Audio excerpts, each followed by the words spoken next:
జీవుల్ని చంపి చేసే అమ్మవారి పూజలన్నీ ఉగ్రాచారం కిందే లెక్క. దయచేసి మానుకోండి. మేము మొక్కుకున్నాం మేకనేస్తాం, మేము మొక్కుకున్నాం కోడిని వేస్తాం, ఇంకోడు నిన్ను మొక్కుకుని వేసేస్తాడు, ఒప్పుకుంటావా?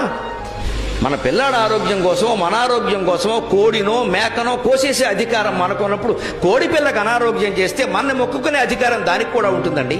మానవ హక్కులు మానవులకే కాదండి, కోళ్ళకి జంతువులకన్నిటికీ ఉంటాయి. పరమ దారుణంగా ఏకంగా దున్నపోతులు సహా వేసేసి అమ్మవారి బలి నెత్తురు ఉంటే కానీ అమ్మవారు నెత్తురుగా అమ్మవారు అవుతుందా దెయ్యం అవుతుందా? ఎలా ఆలోచిస్తారండి అసలు? దేవుడి పేరు మీద జీవహింస చేస్తున్నాము అంటే దైవభక్తిలో అనాకాసు మనకు తెలియనట్టే లెక్క.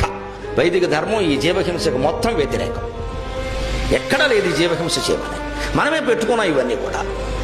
ఎందుకంటే మనం ఆలోచన ఎందుకు వస్తుందో చెబుతున్నా. బ్రాహ్మణ చేయడు ఈ పని, శాకాహారం తినేవాడు చేయడు. వాడు పప్పు తింటాడు, పప్పే పెడతాడు అక్కడ.